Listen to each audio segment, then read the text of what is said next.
বিসমিল্লাহির রহমানির রহিম। আজকের এই অনুষ্ঠানের সম্মানিত সভাপতি, মঞ্চে উপস্থিত জনাব রুহুল কবির রিজভী, উপস্থিত আসাদুল হাবিব দুলু সহ উপস্থিত নেতৃবৃন্দ এবং আমার সামনে উপস্থিত প্রিয় এলাকাবাসী ভাই ও বোনেরা এবং মুরব্বীবর্গ, আসসালামু আলাইকুম। আজকে বহু বছর পরে আপনাদের সামনে দুটো কথা বলার সুযোগ হয়েছে আমার, আলহামদুলিল্লাহ। আজকে আমরা এখানে একত্রিত কেন হয়েছি এই বিষয়টি আপনারা সকলেই জানেন। আজকে আমরা এখানে সকলে একত্রিত হয়েছি আমাদের ভাই গোলাম রাব্বানী, তার সাথে কি হয়েছে, কিভাবে এই মানুষটিকে হত্যা করা হয়েছে, কিভাবে তার পরিবার নির্যাতিত হয়েছে, এই সকল কিছুই আপনারা জানেন, কারণ আপনারা এই এলাকারই মানুষ। প্রিয় ভাই বোনেরা, এই যে গোলাম রাব্বানীকে হত্যা করা হয়েছে, গোলাম রাব্বানী শুধু একজন নয়। গত 16 বছরে যেই স্বৈরাচার বাংলাদেশ থেকে পালিয়ে গিয়েছে গত অগস্ট মাসের 5 তারিখে, সেই স্বৈরাচার গত 16 বছরে সারা বাংলাদেশে এইরকম হাজারো গোলাম রাব্বানীকে হত্যা করেছে এবং লক্ষ লক্ষ পরিবারকে নির্যাতিত করেছে। শুধুমাত্র পালিয়ে যাবার কদিন আগেও, পালিয়ে যাবার 1 সপ্তাহ আগেও থেকেও সেই পলাতক স্বৈরাচার প্রায় 2000-এর মতন মানুষকে হত্যা করেছে। পালিয়ে যাবার কয়েকদিন আগেও ক্ষমতা ধরে রাখতে প্রায় 30,000-এর কাছাকাছি মানুষকে সে বিভিন্নভাবে জখম করেছে, বিভিন্নভাবে নির্যাতন করেছে। প্রিয় ভাই বোনেরা, এই যে গোলাম রাব্বানী, এই মানুষটি কে ছিল? মানুষটি একজন সাধারণ মানুষ ছিল, মানুষটি একজন রাজনৈতিক কর্মী ছিল। তার দোষ কি ছিল?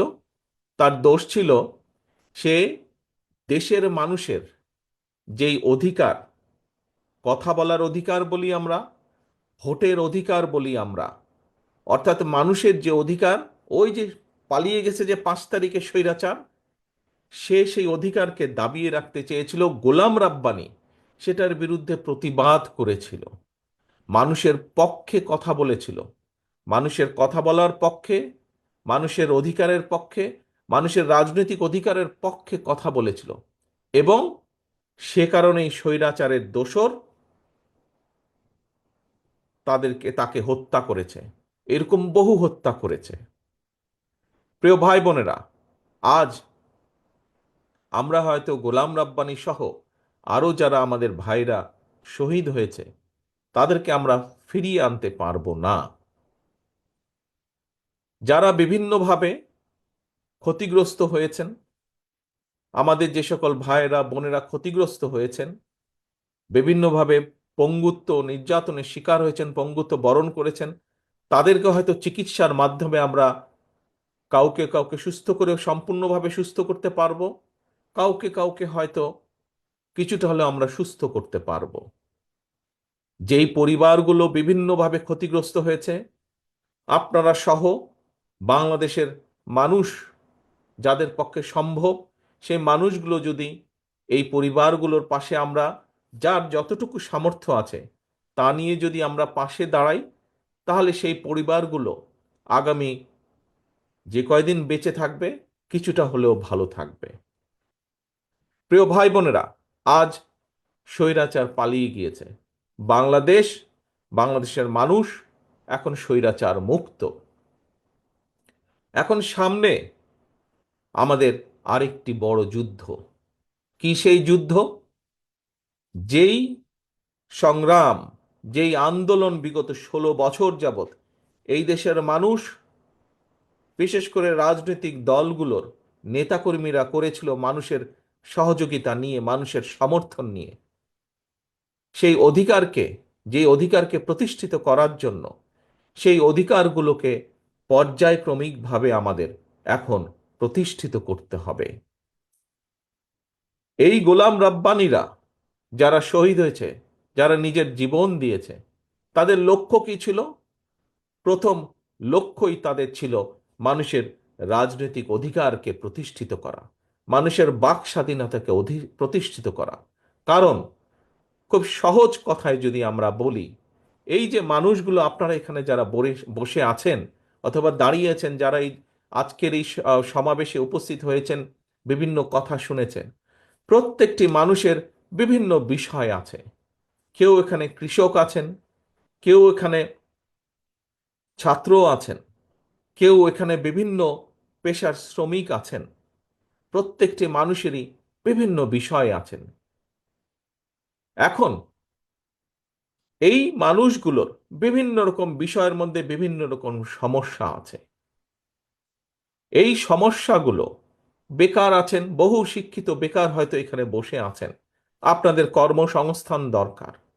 বহু কৃষক আছেন, কৃষির বিভিন্ন সমস্যা আছে, পানির সমস্যা, বিদ্যুতের সমস্যা, বিভিন্ন রকম সমস্যা আছে। সেই সমস্যাগুলোর সমাধান প্রয়োজন। প্রাইমারি স্কুলের শিক্ষক বা হাই স্কুলের শিক্ষক আছেন, শিক্ষকদের বিভিন্ন সমস্যা আছে, হয়তো বেতন সমস্যা আছে, স্কুলের চাল ভাঙা সমস্যা আছে, সেগুলো ঠিক করা প্রয়োজন। ছাত্র ছাত্রীরা আছেন, তাদের বিভিন্ন শিক্ষার উপকরণ সহ বিভিন্ন বিষয় আছে যেগুলো সমস্যার সমাধান করা প্রয়োজন। সামগ্রিকভাবে এলাকার মানুষের বিভিন্ন রকম অসুবিধা সুবিধা থাকতে পারে। এই সুবিধা অসুবিধাগুলোকে দূর করতে হবে আমাদের, এবং এই সমস্যার যদি সমাধান করতে হয়, কৃষকের সমস্যার সমাধান যদি করতে হয়, অথবা সমস্যা অন্তত কমিয়ে আনার উদ্যোগ যদি গ্রহণ করতে হয়, শিক্ষার যদি সমস্যা কমিয়ে আনার উদ্যোগ গ্রহণ করতে হয়, এই যে এতগুলা মানুষ আপনার এখানে আজকে উপস্থিত হয়েছেন, প্রত্যেকটা মানুষেরই স্বাস্থ্য সংক্রান্ত বিষয় একটি আছে, গুরুত্বপূর্ণ বিষয় জীবনের। এই মানুষগুলোর যদি স্বাস্থ্য সেবা কম বেশি নিশ্চিত করতে হয়, যাতে করে একজন মানুষ, সে নারী হোক পুরুষ হোক, যে কোনো বয়সেরই হোক মানুষ, সে যদি অসুস্থ হয়, সেই মানুষটা যাতে ঠিক মতন ডাক্তারের পরামর্শ পায় বা চিকিৎসা পায়, ঠিক মতন যাতে ওষুধ নিতে পারে, এরকম অনেক কিছু বিবেচনা যদি করতে হয়, তাহলে এই সমস্যাগুলো সারা দেশেই কম বেশি মানুষের আছে। দেশের বহু সমস্যা আছে, এই সমস্যাগুলোর পর্যায়ক্রমিকভাবে আমাদের সমাধান করতে হবে। এখন এই সমাধানগুলো করতে হলে নিশ্চয়ই কাউকে তো থাকতে হবে যারা আপনাদের এই সমস্যার সমাধানগুলোর কথা তুলে ধরতে পারে। গোলাম রাব্বানীরা চেয়েছিল দেশে এমন একটি সিস্টেম দেশে থাকুক, এমন একটি ব্যবস্থা দেশে ধীরে ধীরে গড়ে উঠুক, যাতে করে আপনাদের সমস্যাগুলো, এলাকার মানুষের সমস্যা, সমগ্র দেশে গ্রামে গঞ্জে শহরে ছিটিয়ে থাকা হাজারো কোটি লক্ষ কোটি মানুষের যে সমস্যা, সেই সমস্যাগুলো নিয়ে যাতে কিছু মানুষ কথা বলতে পারে, এবং সরকার যাতে বাধ্য থাকে দেশের সমস্যাগুলো সমাধান করার। মানুষ মানুষের কথা বলবে, সেই কথাগুলো যাতে ঠিকভাবে বলতে পারে, এবং সেই কথাগুলো যাতে যেখানে পৌঁছানো উচিত সেই পর্যন্ত পৌঁছাতে পারে। এই ব্যবস্থাটাই গোলাম রব্বানী সহ আরো হাজারো মানুষ যাদেরকে হত্যা করা হয়েছে, গোলাম রব্বানী সহ, গোলাম রব্বানীর পরিবার সহ আরো লক্ষ লক্ষ পরিবার যারা নির্যাতিত হয়েছে, সেই পরিবারগুলোর সদস্যগুলো, সেই পরিবারগুলো এই ব্যবস্থাটাই নিশ্চিত করতে চেয়েছিল, যাতে আমরা একটা দেশ গড়ে তুলতে পারি, যেই দেশে হয়তো মানুষের অভাব অভিযোগ কিছু দুঃখ কষ্ট থাকবে, কিন্তু সামগ্রিকভাবে সেই দেশের শিক্ষার্থীরা যাতে সঠিকভাবে শিক্ষা পায়। সামগ্রিকভাবে একটি দেশ গড়ে তোলা, যেই দেশের কৃষকরা, হয়তো সব সমস্যার সমাধান করা যাবে না, তারপরেও কৃষকরা যাতে সময় মতন বীজ সার পায়, একটি স্বাভাবিক মূল্যের মধ্যে যাতে বীজ সার পায়, যাতে কৃষকরা তাদের পণ্য দ্রব্য একটি স্বাভাবিক মূল্যে বিক্রয় করতে পারে, মানুষ যাতে তার স্বাস্থ্য সেবা স্বাভাবিকভাবে কম বেশি স্বাস্থ্য সেবা পেতে পারে, মানুষ রাস্তাঘাটে চলাচল করার সময় যাতে একটি স্বাভাবিক নিরাপত্তা থাকে সমগ্র দেশে, প্রতিটি গ্রামে, অঞ্চলে, জায়গায়। এইরকম একটি বাংলাদেশ আমরা গড়ে তুলতে চাই প্রিয় ভাই বোনেরা। গোলাম রাব্বানিরা তাই চেয়েছিল, সেই কথাগুলোই বলতে চেয়েছিল, কিন্তু সেদিনকার সেই স্বৈরাচার গোলাম রাব্বানিদের কথা বলতে দেয়নি, গোলাম রাব্বানিদের কথা শুনতে চায়নি। এ কারণেই তারা হাজার হাজার গোলাম রাব্বানিকে হত্যা করেছে। এ কারণেই তারা লক্ষ লক্ষ পরিবারকে নির্যাতিত করেছে। প্রিয় ভাই বোনেরা, আজ সময় এসেছে, পরিবর্তিত হয়েছে অবস্থা। স্বৈরাচার এই দেশ থেকে বিদায় হয়ে গিয়েছে, পালিয়ে গিয়েছে। যদিও যদিও স্বৈরাচারের প্রেতাত্মারা, অনেক সহযোগীরা এখনো এই দেশের আনাচে কানাচে লুকিয়ে আছে, তারা বিভিন্ন ষড়যন্ত্রের চেষ্টা করছে। কিন্তু আমরা যদি, যারা আমরা আজ এখানে একত্রিত হয়েছি, আপনাদের মতন এরকম কোটি কোটি মানুষ যারা দেখতে চায় বাংলাদেশকে একটি স্বাভাবিক অবস্থার মধ্যে, যেখানে যেখানে একজন বেকার যুবক, শিক্ষিত হোক, অল্প শিক্ষিত হোক, অর্ধশিক্ষিত হোক, একজন বেকার যুবককে তার কর্মসংস্থানের জন্য বেশি বেগ পেতে হবে না, যেখানে শিক্ষার্থীকে তার শিক্ষার জন্য টেনশনে থাকতে হবে না, যেখানে রাতের বেলায় হোক, দিনের বেলায় হোক, মানুষ পথ দিয়ে হেঁটে যাবার সময় কম বেশি নিশ্চিন্তে নিরাপদে হেঁটে যেতে পারে। একটি স্বাভাবিক একজন মানুষ, সাধারণ মানুষ নিজের দেশ সম্পর্কে যা চিন্তা করে, যা কল্পনা করে, সেরকম একটি দেশ আমাদেরকে গড়ে তুলতে হবে। সেরকম একটি দেশ, আপনারা যদি সকলে একত্রিত থাকেন, আমরা যদি সকলে ঐক্যবদ্ধ থাকি, হ্যাঁ, দেশে বহু মানুষ আছে, বিভিন্ন জনের, বুদ্ধিজীবী সহ বিভিন্ন জ্ঞানী ব্যক্তিবর্গ আছেন, বিভিন্ন শ্রেণী পেশার মানুষ আছেন, বিভিন্ন জন মানুষের বিভিন্ন মতামত আছে। আমরা সেই মতামতগুলো আলোচনা করব, সকলে সকলের মতামত উপস্থাপন করবেন, কিন্তু দিন শেষে যেই মতামতের পক্ষে সবচাইতে বেশি সমর্থন থাকবে, সেই মতামতের ভিত্তিতেই আমরা দেশকে গড়ে তুলব, দেশকে সামনের দিকে এগিয়ে নিয়ে যাব। আমাদের বিভিন্ন দলের মধ্যে হোক, বিভিন্ন মানুষের মধ্যেই হোক, মত পার্থক্য থাকতে পারে, কিন্তু আমাদেরকে খেয়াল রাখতে হবে যাতে সেই মতপার্থক্য এমন কোনো পর্যায়ে না পৌঁছায় যেখানে দেশ ক্ষতিগ্রস্ত হবে, দেশের মানুষ ক্ষতিগ্রস্ত হবে, যেখানে দেশের সামনে এগিয়ে যাওয়া বাধাগ্রস্ত হবে, যেখানে দেশের মানুষের স্বাভাবিক যে চাওয়া, সেই চাওয়াগুলো বাধাগ্রস্ত হবে। এমন কোনো পরিস্থিতির উদ্ভব যাতে না হয়, এ ব্যাপারে আমাদেরকে সতর্ক থাকতে হবে, আমাদেরকে সচেতন থাকতে হবে। প্রিয় ভাই বোনেরা, আজ এখানে আমরা উপস্থিত হয়েছি গোলাম রাব্বানির পরিবারকে একটি বাসস্থান তৈরি করে দেওয়ার জন্য। গোলাম রাব্বানির পরিবারের পাশে দাঁড়িয়েছি। আমি আগেই বলেছি, আপনারা নিজেরাও জানেন, এই মুহূর্তে সারা বাংলাদেশে হাজারো গোলাম রাব্বানির পরিবারের মতন পরিবার আছে। আসুন, আমরা কি চাই আগামী দিনগুলোতে এইরকম আর কোনো গোলাম রাব্বানির জীবনে যা ঘটেছে এরকম কোনো ঘটনা ঘটুক? আমরা চাই না, আমি চাই না গোলাম রাব্বানির মতন কোনো, সে যেই দলেরই হোক না কেন, কোনো মানুষের ভাগ্য যাতে এইরকম না হয়, কোনো মানুষের ভাগ্য যেন গোলাম রাব্বানির মতন না হয়। আগামী দিনগুলোতে, বাংলাদেশের আগামী দিনগুলোতে আমরা আর গোলাম রাব্বানি এইরকম ভাগ্যবরণ করা মানুষ আমরা আর দেখতে চাই না।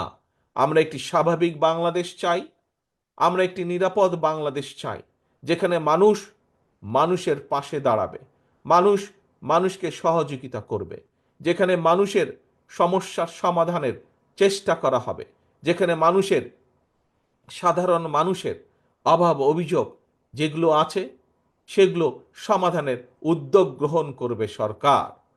এইরকম একটি সরকার আমরা আগামী দিনের বাংলাদেশে গড়ে তুলতে চাই। প্রিয় ভাই বোনেরা, যদি আমাদের এরকম একটি সরকারকে গড়ে তুলতে হয়, যেই সরকার মানুষের বিপদে পাশে দাঁড়াবে, যেই সরকার দেশকে সামনে নিয়ে যাওয়ার জন্য কাজ করবে, তাহলে প্রিয় ভাই বোনেরা, বাংলাদেশের দলমত নির্বিশেষে প্রতিটি সাধারণ মানুষকে এগিয়ে আসতে হবে। এবং সমগ্র পৃথিবীতে আপনারা প্রায় দেখেন, টিভির পর্দায় দেখেন, পত্রপত্রিকায় দেখেন, বিদেশের অনেকগুলো দেশ, এই যে আমি যুক্তরাজ্যে আছি, এই দেশ সহ আরও যেই দেশগুলোকে, যাদেরকে আমরা উন্নত দেশ বলি, আমরা জানি যে এইসব দেশের সরকাররা জনগণের জন্য কাজ করে, জনগণের স্বাস্থ্যের জন্য কাজ করে, জনগণের শিক্ষা ব্যবস্থার জন্য কাজ করে, জনগণের নিরাপত্তার জন্য কাজ করে, নারীদের জন্য কাজ করে, শিশুদের জন্য কাজ করে, শ্রমিকদের পাশে দাঁড়ায়, শ্রমিকদের বিপদের সময় কৃষকদের পাশে দাঁড়ায়। এইসব দেশের সরকার একটি প্রক্রিয়ার মাধ্যমে তৈরি হয়। কি সেই প্রক্রিয়া? যেই দেশগুলোর দিকে আমরা তাকিয়ে থেকে, আহা, এই দেশগুলো কিভাবে নিজেদের দেশকে গড়ে তুলেছে, এইরকম যেই দেশগুলো আছে, সেই দেশগুলোতে একটি প্রক্রিয়া ফলো করা হয়, অনুসরণ করা হয়। সেই প্রক্রিয়াকে বলে নির্বাচন প্রক্রিয়া, গণতান্ত্রিক উপায় নির্বাচন প্রক্রিয়া। প্রিয় ভাই বোনেরা, বাংলাদেশে, বাংলাদেশকে যদি আগামী দিনে নিয়ে যেতে হয়, তাহলে অবশ্যই বাংলাদেশকে গণতান্ত্রিক ব্যবস্থার মধ্যে ফিরিয়ে আনতে হবে। সেটি ইউনিয়ন পরিষদের নির্বাচন হোক, সেটি পৌরসভার নির্বাচন হোক, সেটি উপজেলা পর্যায়ের নির্বাচন হোক, সেটি সংসদ পর্যায়ের নির্বাচন হোক, সেটি মসজিদ কমিটির নির্বাচন হোক, সেটি কোনো প্রতিষ্ঠানের নির্বাচন হোক, কিন্তু নির্বাচন প্রক্রিয়ার ভেতরে বাংলাদেশকে ফিরিয়ে আনতে হবে। নির্বাচন প্রক্রিয়ার মধ্যে যদি আমরা বাংলাদেশকে ফিরিয়ে আনতে পারি, এবং সেই যে কোনো মূল্যে সেই নির্বাচন প্রক্রিয়াকে আমাদের অব্যাহত রাখতে হবে বছরের পর বছর, যুগের পর যুগ, তাহলেই আমরা, এই যে আজকে আমার সামনে এতগুলো মানুষ, এই মানুষগুলোর মধ্যে থেকেই যোগ্য নেতৃত্ব বেরিয়ে আসবে, যোগ্য মানুষ বেরিয়ে আসবে। কেউ বেরিয়ে আসবে ইউনিয়ন পরিষদের মেম্বার অথবা ইউনিয়ন পরিষদের চেয়ারম্যান হিসাবে, কেউ হয়তো বেরিয়ে আসবে পৌরসভার চেয়ারম্যান হিসাবে, কেউ হয়তো বেরিয়ে আসবে উপজেলা চেয়ারম্যান হিসাবে, কেউ হয়তো বেরিয়ে আসবে সংসদ সদস্য হিসাবে। কিন্তু প্রকৃত মানুষের ভোটে যারা বেরিয়ে আসবে নির্বাচনের মাধ্যমে, সেই মানুষগুলো কাজ করবে মানুষের জন্য, সেই মানুষগুলো কথা বলবে তার এলাকার মানুষের জন্য, সেই মানুষগুলো কাজ করবে সামগ্রিকভাবে দেশের মানুষের জন্য, সামগ্রিকভাবে দেশের জন্য। প্রিয় ভাই বোনেরা, আসেন, আমরা আন্দোলন করেছি, সংগ্রাম করেছি, বহু মানুষ আত্মহতি দিয়েছে, এখন হচ্ছে, সামনের দিন হচ্ছে দেশ গড়ার পালা। যেই স্বৈরাচারের বিরুদ্ধে আমরা আন্দোলন করেছিলাম, এই দেশের সকল শ্রেণী পেশার মানুষ ঐক্যবদ্ধ হয়ে যেই স্বৈরাচারের বিরুদ্ধে আন্দোলন করেছে, সেই স্বৈরাচার পালিয়ে গিয়েছে, সেই স্বৈরাচার দেশ ছেড়ে পালিয়ে গিয়েছে।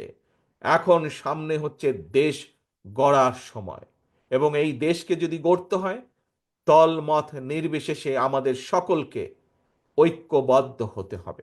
আমরা যদি ঐক্যবদ্ধ থাকতে পারি, আমরা যদি দৃঢ়ভাবে প্রতিজ্ঞ থাকতে পারি, তাহলেই এই দেশকে আমরা সামনের দিকে নিয়ে যেতে পারবো। বহু কাজ বাকি সামনে, প্রিয় ভাই বোনেরা, সামনে বহু কাজ বাকি। এই দেশে ফসলের উৎপাদন বাড়াতে হবে, এই দেশে খাল খনন করতে হবে, এই দেশের বন্যা ব্যবস্থার দূর করতে হবে, এই দেশের শিক্ষা ব্যবস্থাকে ঠিকভাবে ঢেলে সাজাতে হবে, এই দেশে যুবক যারা আছে, বেকার যুবক যারা আছে, তাদের কর্মসংস্থানের ব্যবস্থা করতে হবে, এই দেশে মিল ফ্যাক্টরি গড়ে তুলতে হবে, বহু রাস্তাঘাট ভাঙা আছে সেগুলো ঠিক করতে হবে, বহু কাজ বাকি আছে, এই দেশের মানুষের স্বাস্থ্য সেবা গড়ে তুলতে হবে। এই দেশে সেই জন্যই আমরা বলেছি যে আমরা হেলথ কার্ড দিতে চাই। এই দেশের গ্রামীণ পরিবারগুলোকে, প্রান্তিক মানুষের পরিবার, কৃষক সহ সকলকে একটি অবস্থার মধ্যে আনতে হবে যেখানে কৃষক টাইম মতন তার সহযোগিতা পাবে রাষ্ট্রের পক্ষ থেকে। আমরা এই পরিকল্পনাগুলো করেছি, সেই জন্যই এর আগে দেখেছেন এখানে বক্তারা বলেছেন যে আমরা দেশের মানুষের সামনে 31 দফা নামে 31টা দফা দিয়েছি। নিশ্চয়ই এই 31 দফার কথা কম বেশি আপনারা শুনেছেন, শুনেছেন না আপনারা? 31 দফার কথা, 31 দফার কথা আপনারা শুনেছেন। এই 31 দফার মাধ্যমে আমরা বলেছি যে আমরা কিভাবে বিভিন্ন পর্যায়ে বিভিন্ন শ্রেণী পেশার মানুষের পাশে আমরা দাঁড়াতে চাই, যদি আমরা ইনশাল্লাহ আল্লাহর রহমতে বাংলাদেশের মানুষের সমর্থন নিয়ে বিএনপি সরকার গঠন করতে পারে। প্রিয় ভাই বোনেরা, একটি কথা আপনাদের সামনে আমি আবার বলে দিতে চাই, আগে যেভাবে বলেছি, বিএনপি সকল সময় দেশের মানুষের সাথে ছিল। বিএনপির সবচেয়ে বড় শক্তি জনগণ। এই জনগণের সাথে বিএনপি থাকতে চায়। বিএনপি যখনই সুযোগ পেয়েছে অতীতে, প্রতিবার আপনারা দেখেছেন কিভাবে বিএনপি আপনাদের পাশে থাকার চেষ্টা করেছে। হয়তো আমরা সকল সময় 100% সফল হতে পারিনি বিভিন্ন কারণে, কিন্তু আমরা কখনো জনগণের পাশ ছাড়িনি। আমাদের সকল ক্ষমতার উৎস জনগণ, এই কথাটা আমরা বলি। রাজনৈতিক সকল ক্ষমতার উৎস আমাদের জনগণ। আমরা সকল সময় চেষ্টা করি জনগণের পাশে থাকতে, জনগণের পাশে থেকে জনগণকে পাশে রাখতে। কাজে প্রিয় ভাই বোনেরা, আসুন আজকে আমরা এখানে প্রতিজ্ঞা গ্রহণ করি। আজকে এই যে আমরা গোলাম রাব্বানির পরিবারেরকে একটি ঘর তুলে দিলাম, আমরা প্রতিজ্ঞা করি যে বাংলাদেশে আমরা আর গোলাম রাব্বানির যা হয়েছে, তার সাথে যা করা হয়েছে, তাকে যেভাবে হত্যা করা হয়েছে, এইরকম হত্যাকাণ্ড আমরা বাংলাদেশে ইনশাল্লাহ আর ভবিষ্যতে দেখতে চাই না। আমরা চাই না আর কোনো পরিবার এই দুঃখ কষ্টের মধ্যে দিয়ে যাক। আমরা চাই বাংলাদেশকে সামনের দিকে এগিয়ে নেওয়ার যাওয়ার জন্য।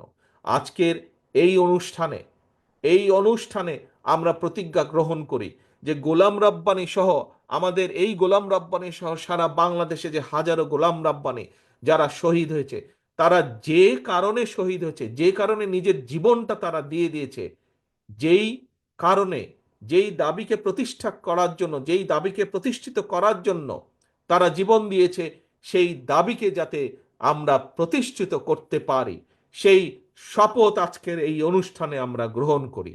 এবং সেই শপথ গ্রহণ করার মাধ্যমেই আজকে আমরা এখান থেকে যে যার ঘরে ফিরে যাব। আসুন আজকে আমাদের এই অনুষ্ঠানের শপথ হোক, গোলাম রাব্বানি সহ হাজারো গোলাম রাব্বানি যেই মানুষের অধিকার প্রতিষ্ঠিত করার জন্য নিজের জীবনকে উৎসর্গ করেছে, ইনশাল্লাহ আমাদের জীবনের শেষ দিন পর্যন্ত আমাদের চেষ্টা অব্যাহত থাকবে এই দেশে, বাংলাদেশের মানুষের অধিকারকে প্রতিষ্ঠিত করার জন্য।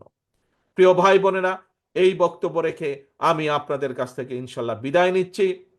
দোয়া করবেন যাতে আমি দ্রুত আপনাদের মাঝে ফিরে আসতে পারি। দোয়া করবেন যাতে এই এলাকায় যেভাবে দেশে থাকতে শীতের সময় এই এলাকায় এসে দুস্থ মানুষের পাশে দাঁড়াতে পারতাম, আমি আবার যেন ভবিষ্যতে সেরকম গম্পল নিয়ে, সোয়েটার নিয়ে দুস্থ মানুষের পাশে দাঁড়াতে পারি। সেই দোয়া চেয়ে আপনাদের সকলের কাছ থেকে বিদায় নিচ্ছি। আল্লাহ হাফেজ। বাংলাদেশ জিন্দাবাদ। বাংলাদেশ জাতীয়তাবাদী দল জিন্দাবাদ।